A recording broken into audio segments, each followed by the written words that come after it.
the usual fast-forward fashion, there will be a gong every 5 minutes. So if you hear the gong, please leave the stage so that the next speaker can come. I hope we have all the fast-forward presenters. There should be 6 of you, as we have 6 posters. And I think we will be ready to go if the first author can show up. Excellent.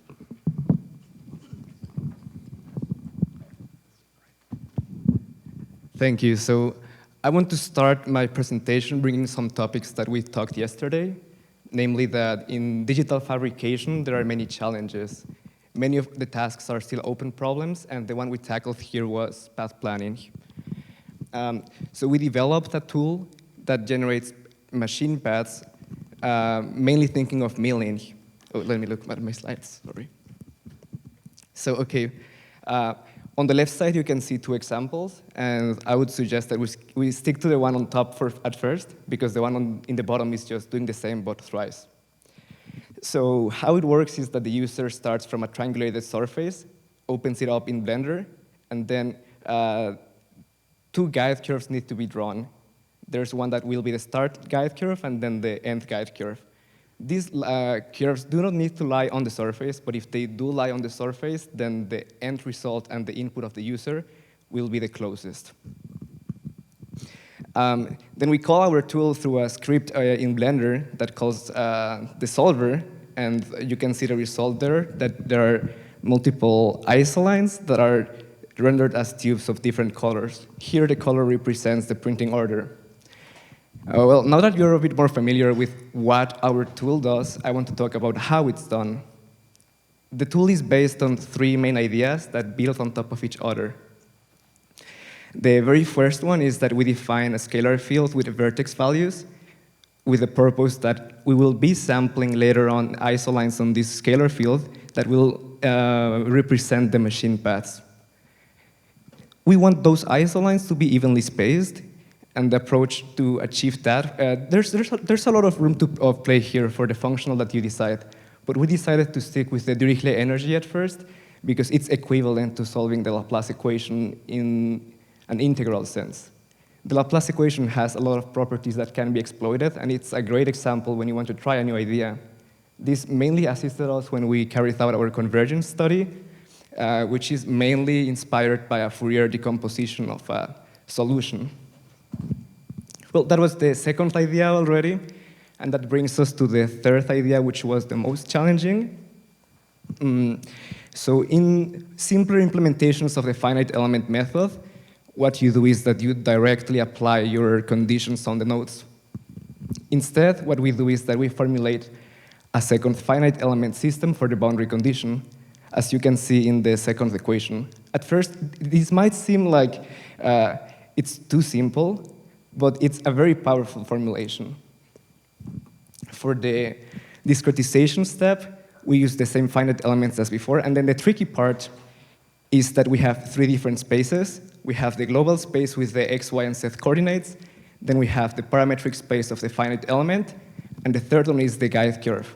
So during the assembly of this finite element system, we need to use the Gauss points of the curve. We need to map them on the finite element, because then we need to evaluate the shape functions in these mapped points. Now, at this point, we have 2 different finite element systems that we need to bring back together. This was carried out with a penalty method, which basically is a weighted sum. We explored the value of this beta constant in our convergence study, and I'm looking forward to the talk after the presentation, where I can talk a lot more about the implementation details and show you the convergence study. Thank you.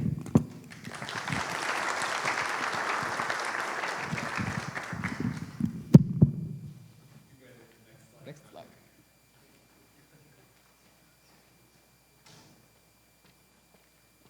Okay. Hi, everyone. My name is Kyle Fogarty. I'm joining you from the University of Cambridge. And I want to talk about an ongoing project that we've got called Geometric Neural Processes, where we're looking at recovering surfaces from point clouds. So this is a huge problem, and lots of people have looked at it.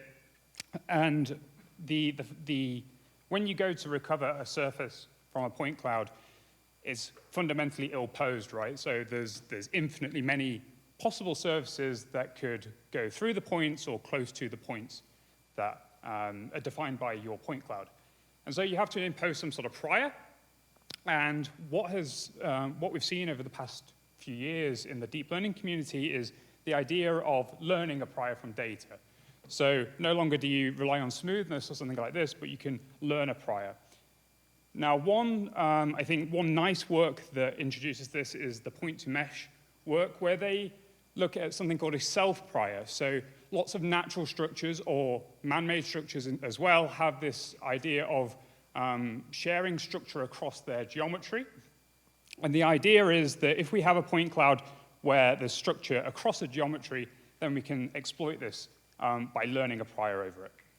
So the first thing that we do in this work is sort of take a step back and think about how we can actually sort of define this idea of a self-prior across geometry.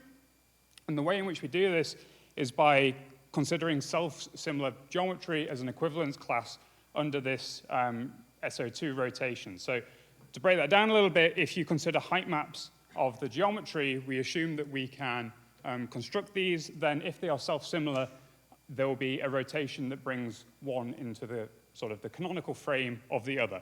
So we have some notion of self-similarity. Now the question is, how can we exploit this? So this brings us to the neural process part of it.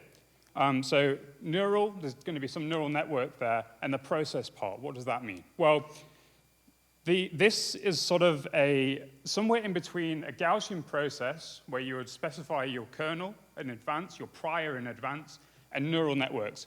So neural processes are quite nice in the fact that they allow you to learn from data and learn the prior from data itself.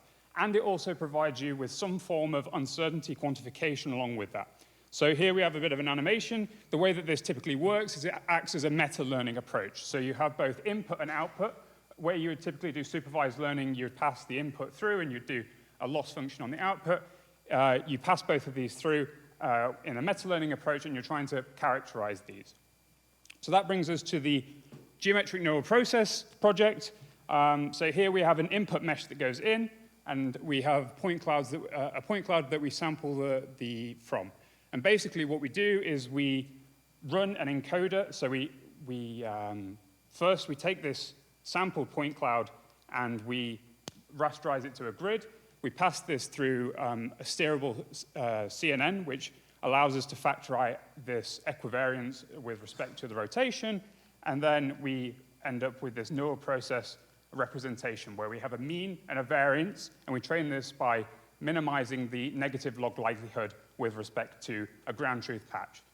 So I'll leave it there for now, but I'm super happy to talk to anybody at the poster session after this.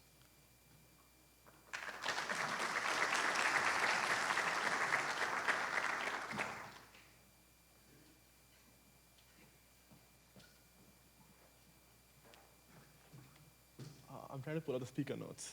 Just give me a sec.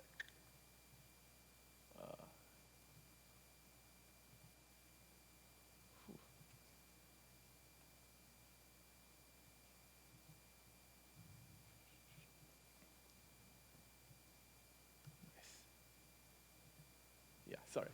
Hi, I'm Adrish. Oh, sorry. Well, I'll just wing it then. Hi, I'm Adrish, and I'm a PhD student at BU. And right, so my advisor and I, we have been looking into generating generating meshes or manifold meshes out of just image priors. And so essentially, our method is to take some images and generate manifold meshes. And you might have seen a lot of mesh representations so far as SDFs and SDFs and others. But we have been primarily looking into a Lagrangian mesh representation, essentially where we try to model our object as a collection of particles. And so our method works as follows.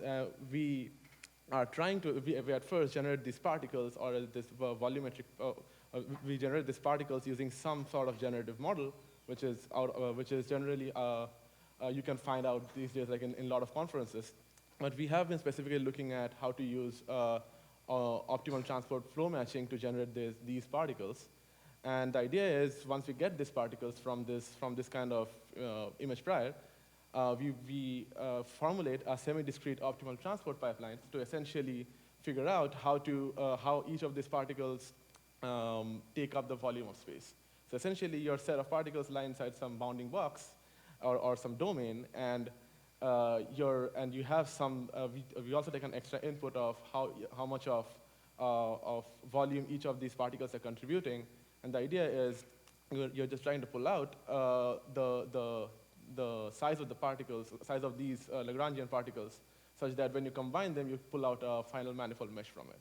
But the question is, so far I have talked about how this entire setup is essentially a union of Lagrangian particles. Now, but where does the manifold mesh part comes from? So we came across this paper from 1980s, I think, by Herbert Edelspruner. And the idea is you essentially, so there's this thing called skin surface meshing where you represent these kind of, where you essentially pull out a manifold mesh from a collection of molecules by just specifying the radius of each of these molecules and the location of the molecules. So our method essentially takes in these kind of images and uses that pipeline to generate a manifold mesh, as you can see in the first figure.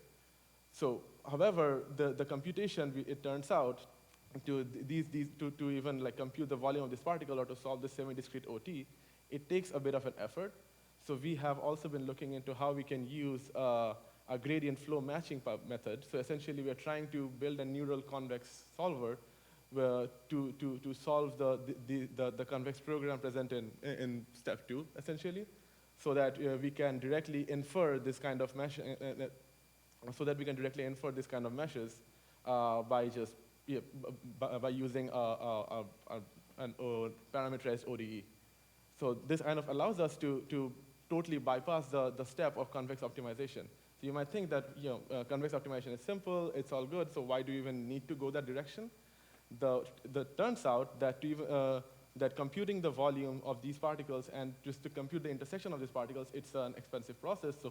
So even if the convex optimization is simple, computing one step of the optimization, it takes like a second, and we have to do a lot of those steps. So we figured out that this kind of neural convex solver might be a nice way to deal with that.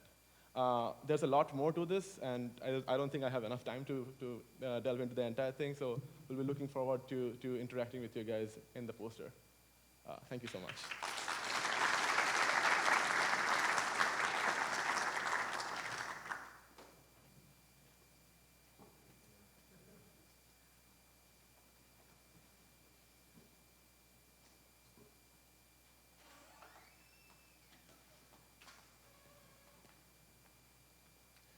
Okay. Hi, everyone. I'm Sam Silverman. I'm a PhD student at Boston University, and I'm excited to share our recently published work at Nature Communications called Superlative Mechanical Energy Absorbing Efficiency, discovered through self-driving lab-human partnership.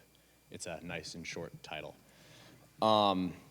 So in this work, we start off by defining a parameterized family of cylinders where we can perturb these cylinders through various parameters to arrive at complex geometries that still maintain their topological equivalence to just like an underlying cylinder.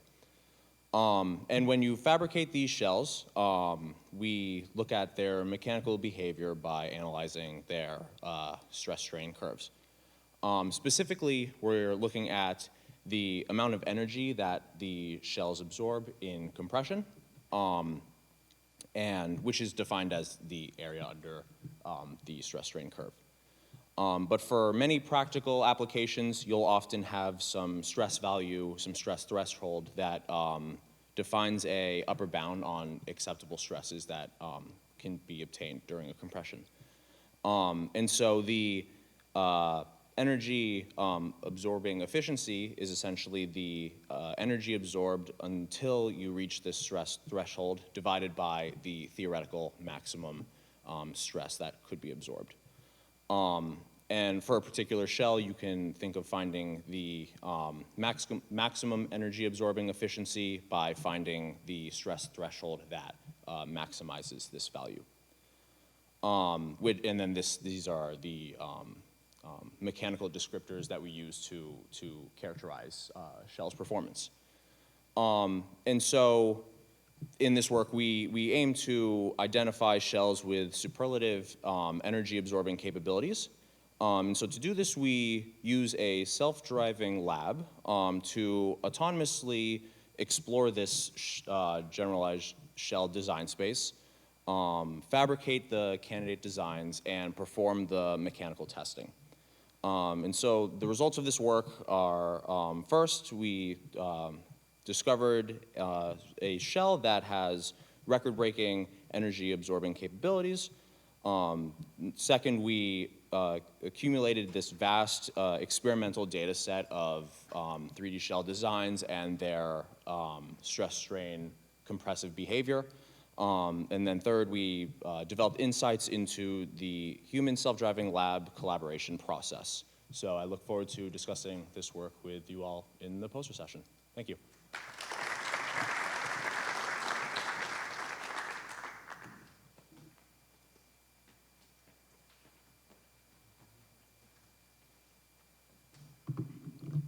Hello, everyone. My name is Erick, also from Boston University, and today I'd like to give you a little sneak peek of our upcoming SIGGRAPH paper, Singularity Foliations for Knit Graph Design.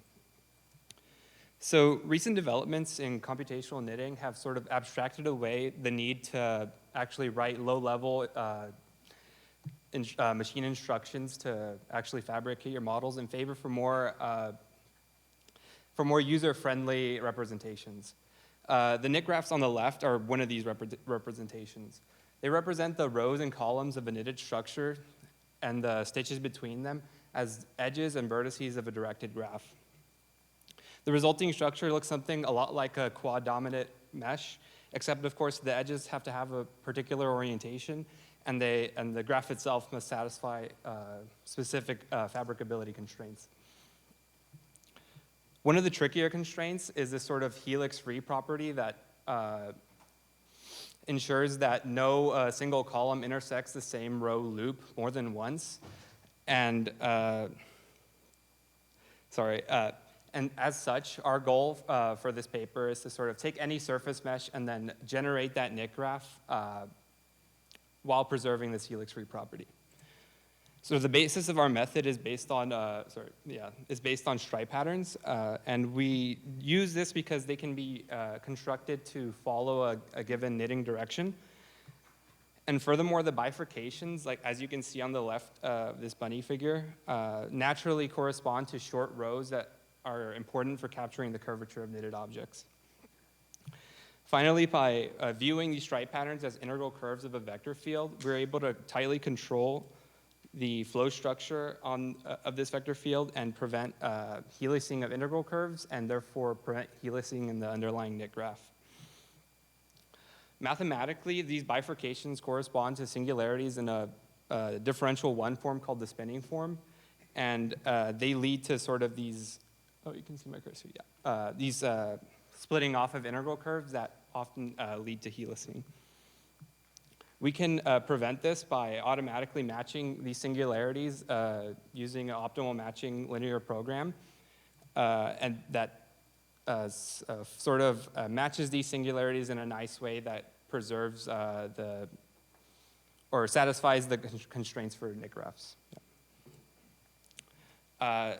On singular triangles, though, the underlying stripe pattern is highly nonlinear and can lead to violations of these knit graph constraints, where on the left you can see that using the standard interpolant, you would get whale columns that intersect the same row more than once.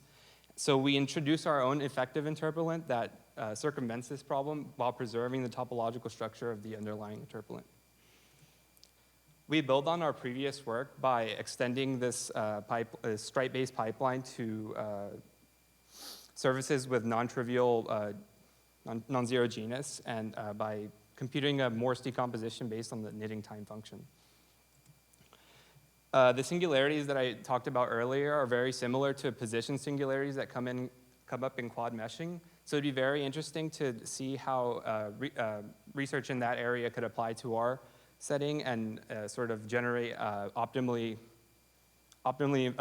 geometrically informed singularity placement.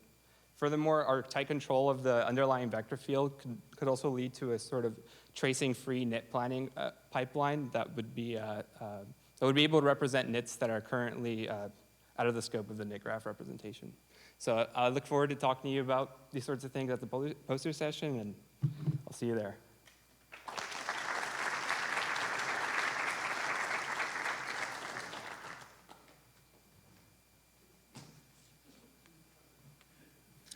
Hello, hi from the Department of Architecture down the hall. My name is Keith. I'm a PhD candidate in the Building Technology Division there. I'm excited to present our work on reuse-driven structural optimization. That's when we're trying to design new buildings out of resisting and reclaimed materials. Our approach uses optimal transport as a way to achieve a fast, differentiable, and a composable framework that greatly improves on existing methodologies. Just for some context, 11% of global CO2 emissions is from the embodied carbon of building structures. That's all the materials it takes, and the associated carbon emissions from the extraction of materials to its processing, transportation, and assembly on site. Because of this, there have been a lot of research and in practice for new pathways towards low carbon design. That includes new engineered materials and efficient load-bearing geometries. Kind of a recent emerging pathway has been building scale reuse, or circular structural design. That's reusing existing and available structural materials as much as possible in the construction of our new buildings. Formally, that's a pairing between every single item in our new design with a piece of item that's available to us in some deconstruction project or a salvage yard. And naturally, optimization plays a large role in this field. If we want to use as much as possible from an existing inventory, we want to adjust and guide our design in a way that the expected forces and the geometries match what we have available. Problem is that existing approaches have relied on combinatorial assignment problem formulations and mixed integer linear programs to find this optimal pairing and find this overall cost that we're trying to optimize for. Even at moderate to large scales, these act as really, these scale poorly with these problem size scales and act as expensive inner loop subroutines before we even start modifying our initial geometry. And kind of what's worse is that it's hard to extract gradients from these subroutines, and so we're limited to using inefficient gradient-free methods when we actually do perform that out of the optimization. So in our approach, we instead interpret structural reuse as a regularized optimal transport problem, in which instead of finding these one-to-one matches, we're just trying to match the distribution of our target features with the distributions of what we have on hand. So we initially start with a parameterized target geometry. In this example, it's just this bar vaulted roof truss made out of kind of linear members that experience axial load. Once you perform structural analysis, you can extract the target features. Here again, it's the length of each bar that we need to construct with and the expected internal force represented by cross-sectional area. We can kind of visualize that distribution here in what we call the demand space. In this case, it's two-dimensional with area and length as our two dimensions. The next step is given a source of materials here, a deconstruction project from another roof. We also embed the available capacities and the lengths of those target materials. That acts as our static target distribution that we're trying to morph our demand distribution into, and that acts as our proxy measure for good reuse. What's nice here is that our new metric, we can kind of leverage advancements in computer graphics, more specifically the entropically regularized optimal transport distance in 2013 by Kituri, and also control the degree of relaxation, how simple and how smooth we can fit our target distribution here with our source distribution. A big part of this is that it's readily differentiable using automatic differentiation. So paired with a differentiable structural analysis pipeline of your choice, we can quickly optimize things using gradient-based methods. Our method enables orders of magnitude faster solutions with equivalent quality. So that's just comparing the state of the art in our field with our new method. But the main thing here is that because our new objective function, the optimal transport distance, is kind of this own contained modular piece, it just requires this distance matrix between our target and source distributions, we can effectively do more design exploration. We can add different constraints and objectives. In architecture, there are a lot of things that are competing for your time and space. And so we can quickly try things out, explore different designs, and kind of carry on with our day. We see additional benefits in its use as an interpolator and in more conventional structural design when we're trying to rationalize our designs, make things easier to construct. And those are things that I'm happy to talk to you about at the poster session. Thank you.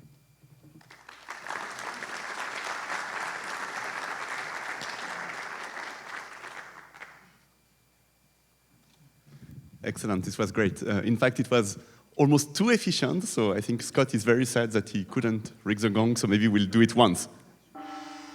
Thank you. So, thanks to all the poster presenters again, and of course you will see them later today.